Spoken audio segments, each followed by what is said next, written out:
حضور صلی اللہ علیہ وآلہ وسلم نے فرمایا، یہ سورت مجھے دنیا کی ہر چیز سے زیادہ پیاری ہے۔ اللہ پاک فرماتے ہیں، یہ سورت زیادہ سے زیادہ پڑھو۔ محترم ناظرین، آج آپ کی خدمت میں ایک ایسی پیاری سورت لے کر آئے ہیں جو نبی کریم صلی اللہ علیہ وآلہ وسلم کی بہت پسندیدہ سورت ہے، جس کو آپ صلی اللہ علیہ وآلہ وسلم نے دنیا جہان کی ہر چیز سے پیار کیا ہے، جس کو پڑھنے سے انسان کی تمام مشکلات، اس کی پریشانیاں، تنگ دستیاں دور ہو جاتی ہیں، اس کے گھر میں خوشحالی آ جاتی ہے، اس کو ہر میدان میں کامیابی نصیب ہوتی ہے، وہ رزق کی تنگی سے دور ہو جاتا ہے، کیونکہ اس سورت کی تلاوت کرنے سے اللہ تعالیٰ اس کو اتنا رزق دیتا ہے کہ اس کی نسل در نسل یہ رزق کا سلسلہ شروع ہو جاتا ہے۔ یہ قرآن پاک کی بہت ہی پیاری سورت ہے، جس کو پڑھنے والا کبھی بھی مایوس نہیں ہوا۔ اس کو اللہ تعالیٰ نے ہر وہ چیز خوشی سے عطا کی جس کی اس نے دل میں خواہش کی۔ انسان چونکہ ناشکرا ہے، اس کو جتنا بھی عطا کر دیا جائے اس کے اندر حرص اور لالچ اتنی ہی زیادہ جنم لیتی ہے۔ جب اس کو اللہ پاک کی طرف سے نعمتیں ملنے لگ جاتی ہیں تو اس کے دل میں خواہش پیدا ہوتی ہے کہ اللہ تعالیٰ مجھے مزید بھی نوازے، مجھے ہر نعمت عطا کرے اور مجھے فلاں نعمت بھی دے۔ تو یہ قرآن پاک کی ایسی سورت کا مجرب عمل ہے کہ جس کو پڑھنے والے کے دل کی خواہشات کو اللہ تعالیٰ غیبی مدد سے تکمیل فرما دیتا ہے۔ نبی پاک صلی اللہ علیہ وآلہ وسلم نے فرمایا، یہ سورت مجھے دنیا کی ہر چیز سے زیادہ پیاری ہے۔ اللہ پاک بھی فرماتے ہیں کہ اس سورت کو زیادہ سے زیادہ پڑھو۔ اگر اپنی خواہشات کی تکمیل چاہتے ہو، اگر چاہتے ہو کہ اللہ پاک آپ کی جھولی میں بے تحاشا دولت ڈال دے، آپ کو رزق ملے، تو یہ وظیفہ پڑھنا شروع کر دو۔ اس وظیفے سے آپ کو اتنا مال، دولت اور رزق ملے گا کہ آپ سے سنبھالنا مشکل ہو جائے گا۔ وہ لوگ جن کے پاس کل تک کچھ نہ تھا، اگر وہ اس سورت کا وظیفہ کر لیتے ہیں، وہ پیسوں میں کھیلنا شروع کر دیں گے۔ ناظرین، اگر آپ کو اس سورت کے فوائد بتانا شروع کر دوں تو آپ کی عقل دنگ رہ جائے گی۔ جو لوگ قرضوں میں ڈوبے ہوئے ہیں، اس سورت کو پڑھتے ہی فوری طور پر ان کے قرضے ادا ہو جائیں گے۔ ان کو اپنا ذاتی مکان خریدنا ہے تو ان کو ذاتی مکان مل جائے گا۔ گھر میں جھگڑے ہیں، مفلسی ہے، لاچاری ہے، بے روزگاری ہے، حضور پاک صلی اللہ علیہ وآلہ وسلم کی بتائی ہوئی پیاری سورت جو ان کو بہت عزیز ہے، جس طریقے سے میں یہ بتاؤں گا اس طریقے سے آپ نے اس سورت کا وظیفہ آج کرنا ہے۔ اپنی طرف سے تبدیلی نہیں کرنی، وظیفہ سمجھ کے ایک ایک بات، ایک ایک نقطہ اچھی طرح سمجھ کے کہ سورت کو کس ترتیب سے اور کتنی تعداد میں کس جگہ پر پڑھنا ہے، کس وقت پڑھنا ہے، کس دن پڑھنا ہے، یہ چیزیں آپ لوگ سمجھ لیں، پھر ہی اس وظیفے کے اثر اور فائدے آپ کو ملیں گے۔ آپ لوگ جلدی سے ویڈیو کاٹتے ہیں، بس جلدی میں سمجھ لیا، اب پڑھ لوں گا۔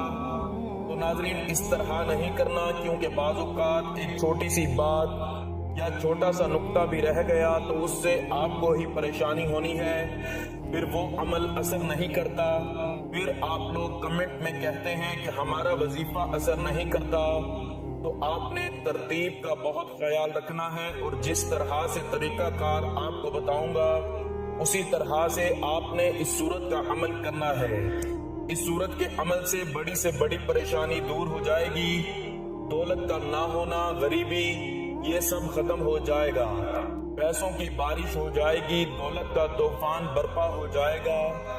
جو لوگ مال و دولت نہ ہونے کی وجہ سے شدید پریشانیوں کا شکار ہیں، تنگ دستی میں، مالی پریشانی میں، ذہنی مریض بن چکے ہیں، تو اس سورت کے عمل سے ان کی تمام پریشانیاں دور ہو جائیں گی۔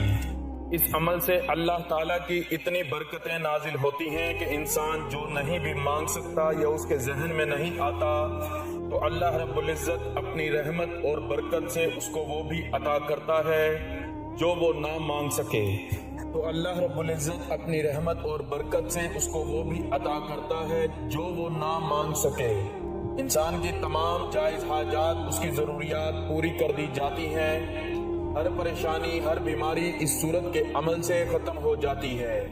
جسم کے کونے کونے سے بیماریوں کا خاتمہ ہو جاتا ہے، بد نظری ختم ہو جاتی ہے، حسد، جادو، جنات کے اثرات ختم ہو جاتے ہیں۔ اللہ تعالیٰ اس انسان کو عزت، شہرت، مال، دولت، صحت سب کچھ عطا کر دیتے ہیں۔ محترم ناظرین، اللہ تعالیٰ نے حضرت محمد صلی اللہ علیہ وآلہ وسلم کی مقدس ہستی کو تمام انسانوں کے لیے رحمت للعالمین بنا کر بھیجا۔ حضور پاک فرماتے ہیں کہ بے شک ہمارے پاس اللہ کی طرف سے ایک نور ہے، یعنی حضرت محمد صلی اللہ علیہ وآلہ وسلم، اور ایک روشن کتاب قرآن مجید۔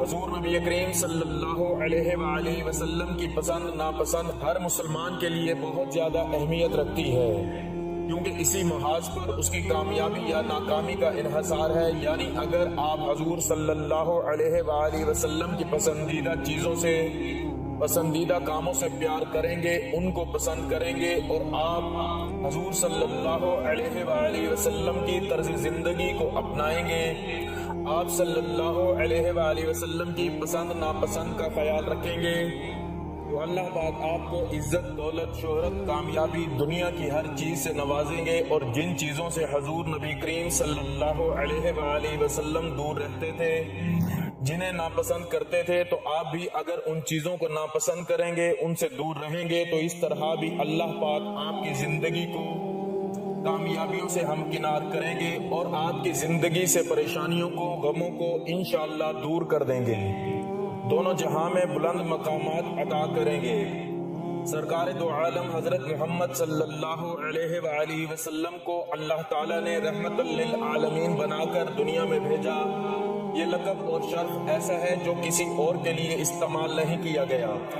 رحمت للعالمین وہی عظیم ترین شخصیت قرار پائے گی جس نے امن عالم کے قیام و استحکام کے لیے ساری زندگی صرف کی ہو، جس نے بندوں کو اللہ سے ملایا ہو، جس نے غریبی و امیری، جوانی و پیری، امن و جنگ، رنج و راحت، حزن و مسرت، ہر موقع اور مقام پر انسانیت کی رہنمائی کی ہو، جس کی تعلیم نے تمام افراد بشر کو بھائی بھائی قرار دیا ہو، جانی دشمنوں کو پروانہ امن و امان عطا کیا ہو، غیر مسلم کو جان و مال، عزت و آبرو اور دیگر حقوق انسانی کی حفاظت میں مسلمان کے ہم پلہ اور مساوی قرار دیا ہو۔ رحمت للعالمین وہی ہے جس نے تمام بنی نوع انسان کو انسانی، قومی، قانونی اور مالی مساوات کا درس دیا ہو، جس نے یہودیوں، عیسائیوں، منافقین اور تمام مخالفین کے ساتھ بے نظیر رواداری اور عدل و انصاف کا معاملہ کیا ہو، اور ان کی ہر طرح کے حقوق کی حفاظت کی ضمانت دی ہو، جس نے انسانوں کے تمام طبقات، امیر و غریب، عوام و خاص، بوڑھوں، بچوں، جوانوں، مردوں، عورتوں، نیک و بد، محنت کشوں، مزدوروں، غلاموں، کنیزوں کے ساتھ رواداری و غم گساری، مساوات و ہمدردی کے جذبات سے معاشرے کو آراستہ کیا ہو۔ سرکار دو عالم صلی اللہ علیہ وآلہ وسلم کی حیات طیبہ رواداری، مساوات و ہمدردی اور غم خواری و غم گساری، عفو و درگزر اور رحم و کرم کے واقعات سے معمور نظر آتی ہے۔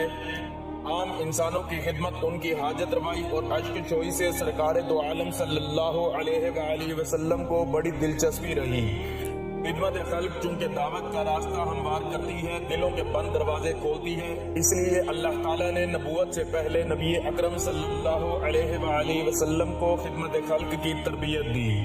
خدمت خلق کے دائرے میں سرکار دو عالم صلی اللہ علیہ وآلہ وسلم نے رشتہ داروں کا ہمیشہ خیال رکھا، ان کے ساتھ حسب مراتب معاملہ کیا، ان کے حقوق کی ادائیگی میں پیش رہے، یتیموں، بیواؤں اور بے نواؤں کی خبرگیری کی اور ان کی امداد فرمائی، بے روزگاروں کی مالی مدد اور مظلوموں، مصیبت زدہ لوگوں کی دستگیری فرمائی، اور نبوت کے ساتھ سرفراز کیے جانے سے پہلے بھی مکہ میں امن و امان کے قیام کے لیے کی جانے والی جدوجہد میں آپ صلی اللہ علیہ وآلہ وسلم برابر شریک رہے۔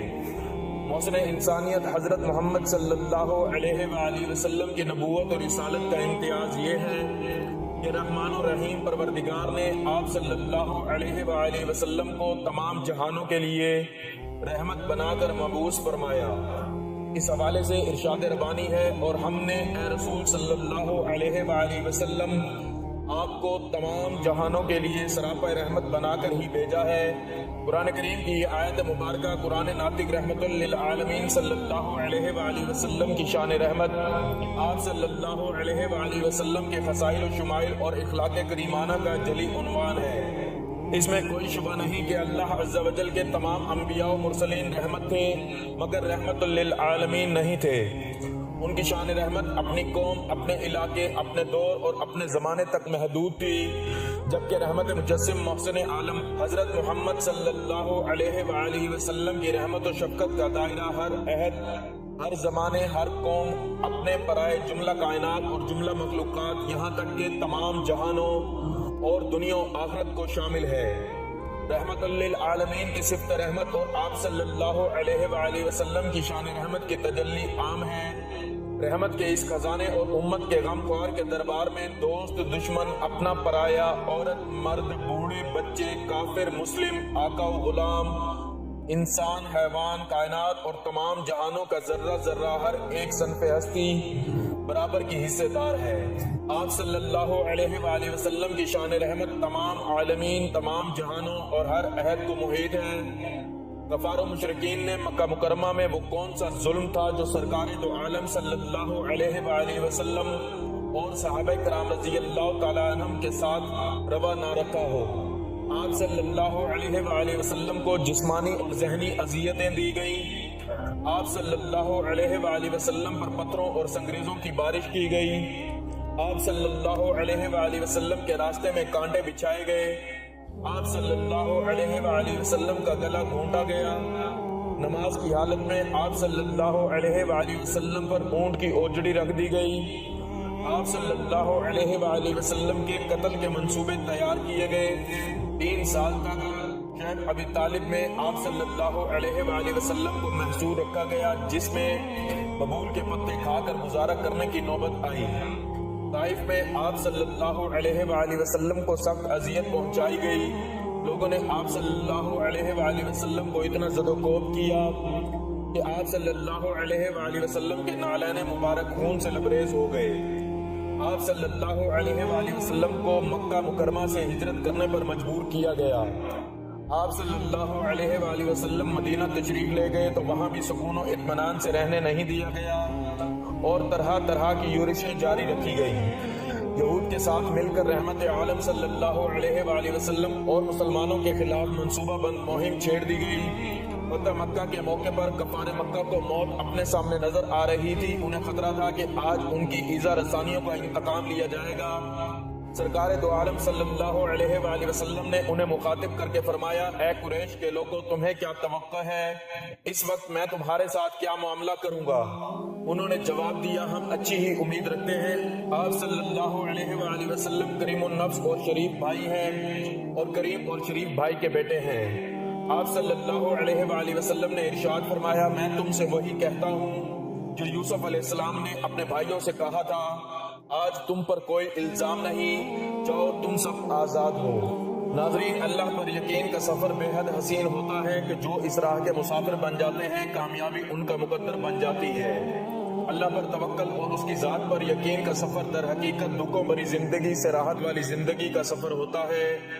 اللہ پر یقین کرنے والوں کو سکون قلب کی نعمت میسر ہوتی ہے، کیونکہ ان کا یقین ایک ایسی ہستی پر ہے جو اس پوری دنیا کا بادشاہ اور پالنہار ہے، جو انسان و حیوان، فضا میں اڑنے والے پرندوں، زمین پر بہتے ہوئے دریا اور سمندر، بہتے ہوئے پانی میں تیرتی ہوئی رنگ برنگی مچھلیوں، اس زمین پر چلتی ہوئی چھوٹی چھوٹی سی چونٹیوں کا بھی مالک ہے، اور پروردگار ان کا رازق ہے جس کے حکم سے مقدر بدل جایا کرتے ہیں۔ اور جانتے ہو یقین کیا ہے کہ جب زندگی میں غموں کے گہرے بادل ہوں، روشنی کی امید نہ ہو، جب صحرا میں بھٹکنے والے مسافر کو ایک بوند پانی کی آس نہ ہو، جب زندگی میں خزاں ہی خزاں ہو، بہار کی آمد کا کوئی پتہ نہ ہو، اس وقت دل سے یہ آواز آنا کہ پریشان نہ ہو، اللہ ہے نا۔